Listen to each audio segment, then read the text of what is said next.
wake up early in the morning, a long way but go because I gotta find my way. The Lord need to stand up, get better warning, which makes me know where is the line, what's left to be done.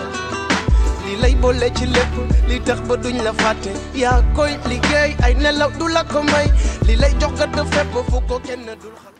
tey ñu ñëw ci seen beneen épisode ci Kama Entrepreneuriat di émission yi nga xam ni moo leen di wan li nga xam ne moom les jeunes entrepreneurs du Sénégal jàmbaar yi nga xam ne ñoom ñoo nekk di évoluer ci milieu bi ci ay domaines yu bëri tey ñoo ngi fii nii Kaolack dans le cadre de notre tournée ñu war a sekk ak waxtaan ki nga xam ne mooy Jean-Noël Sarr moom moo nekk responsable li nga xam ne moo di Teranga Incub fii ci Kaolack ñu bàyyi ko rek bu présenté ñu expliqué ñu lan mooy.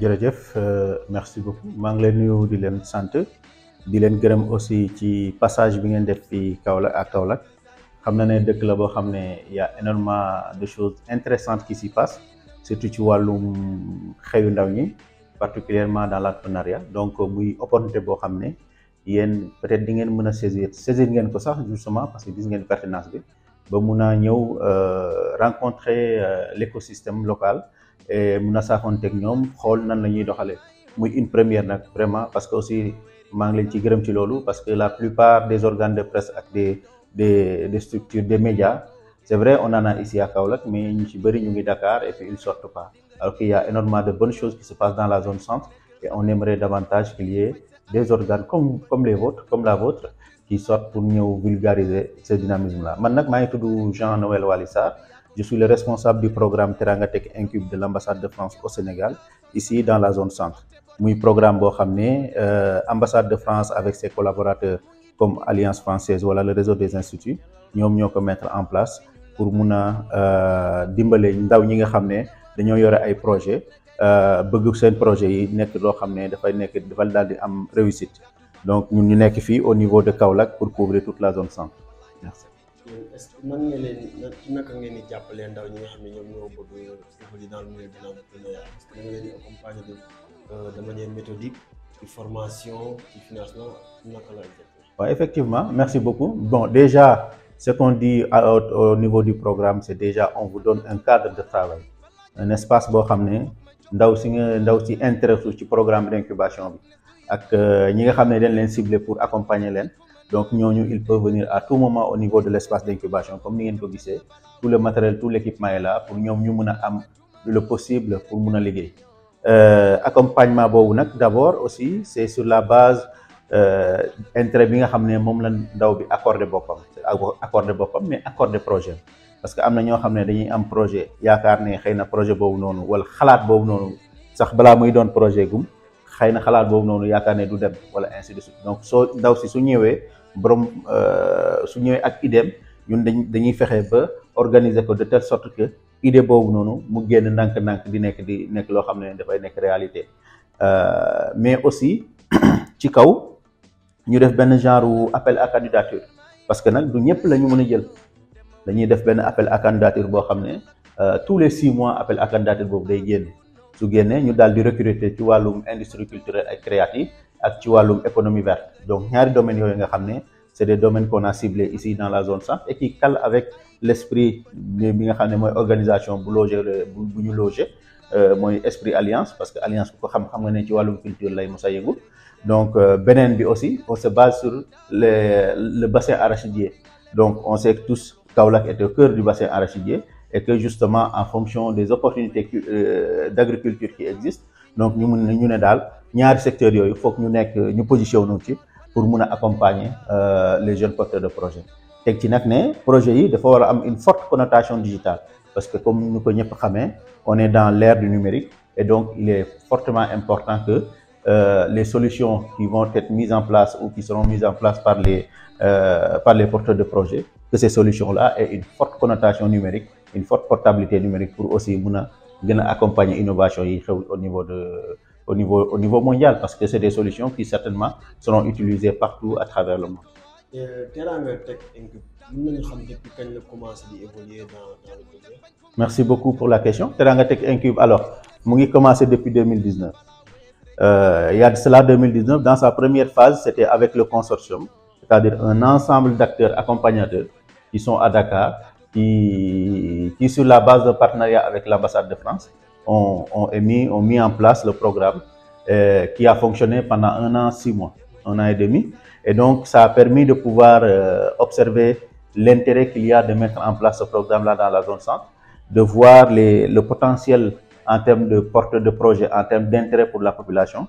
Et pour l'ambassade, après, c'est 1 an, 8 mois, c'est 1 an, 6 mois là, de pouvoir prendre la suite à travers le projet Teranga Tech particulier maintenant, qui depuis 2020, oui, depuis 2020, a commencé à donner ses fruits à travers des programmes, des phases d'accompagnement différentes. Comme je vous ai dit un peu plus tôt, sur les 6 mois, tous les 6 mois, il y a des cohortes qui viennent.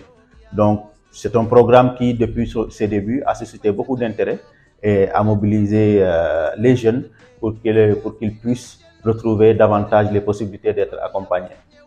Et comme je le dis souvent, nous avons ouvert la boîte de Pandore, parce que depuis 2019, quand on a commencé à faire de l'accompagnement innovant, beaucoup d'autres structures sont venues s'implémenter. C'est le cas de Dekaliakar, qui est le programme de Enabel, avec le programme de Hussein, le programme d'accompagnement de Hussein, l'université El Hadj Ibrahima Niass du Sine Saloum, avec Enabel, donc qui est l'agence belge de développement. Bien sûr, la chambre de commerce a toujours été dans ce cœur de métier aussi. Mais voilà, aujourd'hui, on voit que le tissu écosystème de Kaolack est petit à petit en train de se développer avec des accompagnateurs qui arrivent. Mais on a cette fierté d'être les catalyseurs de tout ça. Est-ce que nous avons jeunes encadrés? Alors, si on coupe, dans la première phase, on était à 12 porteurs de projet. Dans la première phase, 12 porteurs de projet dans le global, sur les 1 an et demi. Sur la phase suivante, donc tous les 6 mois, on a une cohorte de 5 à 6. Donc voilà, ça nous fait au global, si je compte bien, alors 6 2 fois, ça fait 12, 24. On est certainement à la 24e promotion. Bon, non, pas promotion. 24, voilà, non, 4e cohorte, disons, voilà, 4e cohorte. Cette année, excusez-moi, je peux reprendre. Oui. Voilà, cette année, nous aurons 4 cohortes. Donc à la fin de l'année, nous aurons 4 cohortes. Ce qui fait qu'en ce moment même, nous sommes à la 3e cohorte qui aujourd'hui est composée de 7 entrepreneurs. Donc, et si on compte au minimum une cohorte, c'est 6 porteurs de projet. Donc, ça nous fait autour de 18, plus la cohorte précédente de 12 qui était globale sur les 1 an et demi. Donc, ça nous fait autour d'une trentaine d'entrepreneurs qui sont accompagnés. Donc, on fait notre petit bonhomme de chemin. Et bien sûr, on essaie de répondre au mieux aux besoins de l'écosystème sans pour autant prendre trop de charge sur notre dos, quoi. Est-ce qu'après l'incubation, il y a un suivi par rapport aux entrepreneurs qui ont été incubés? Alors, le suivi particulier déjà, c'est que le lien n'est pas coupé avec le lab, avec le centre d'incubation. Le lien n'est pas coupé.